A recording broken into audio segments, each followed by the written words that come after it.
મહેરબાન police commissioner Shri Surat શહેરનાઓએ આપેલ સૂચના અનુસંધાને ઝોન 1 વિસ્તારમાં બનતા મિલકત સંબંધી તથા સાયબર ફ્રોડના ગુનાઓ અટકાવવા સારું માર્ગદર્શન અને સૂચના આપેલ જે અનુસંધાને કાપોદ્રા પોલીસ સ્ટેશનના પોલીસ ઇન્સ્પેક્ટર શ્રી MB અવસુરાનાઓને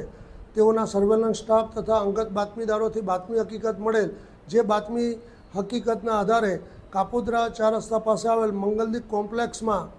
પાસે એક સ્કોર્પિયો ગાડી ઉભેલ, જે ગાડીમાં બેઠેલ 2 ઈસમોની પૂછપરછ કરતા અને આ 2 ઈસમો જેઓના નામ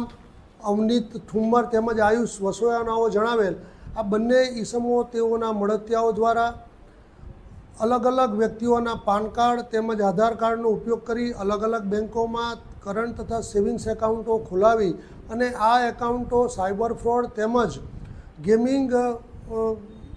માટે ભાડે આપી અને પોતે કમિશન મેળવતા હોય અને આ એકાઉન્ટોનો આવી રીતના ગેરઉપયોગ કરતા હોય, જે અનુસંધાને તેઓની પ્રાથમિક પૂછપરછ કરતા આ એકાઉન્ટો તેઓ ભારતમાં તથા ગુજરાત રાજ્યની બહારના અન્ય રાજ્યોમાં અન્ય વ્યક્તિઓને ભાડે આપતા હતા અને તેઓ આ પેટે કમિશન મેળવતા હતા. તેઓની પૂછપરછ કરતા અને તેઓની અંગઝડતી કરતા ગાડીમાંથી ઘણા બધા પ્રમાણની અંદર અલગ અલગ કંપનીના મોબાઈલના સિમ કાર્ડ, અલગ અલગ વ્યક્તિઓના બેંક એકાઉન્ટની ચેકબુક તથા પાસબુક,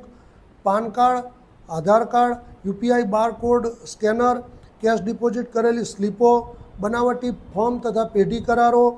અને કેશ કાઉન્ટર મશીન મળી કુલ કિંમત ₹17,28,000 જેટલાનો મુદ્દામાલ કબજે કરવામાં આવેલ છે. આ હકીકતના આધારે કાપોદ્રા પોલીસ સ્ટેશન ખાતે BNSની કલમ 318(4), 363(2) વગેરે મુજબનો ગુનો રજીસ્ટર કરવામાં આવેલ છે અને હાલ આ ગુનાની તપાસ second point Shri MR Solanki Kapodra police સ્ટેશનનાઓ કરી રહેલ છે.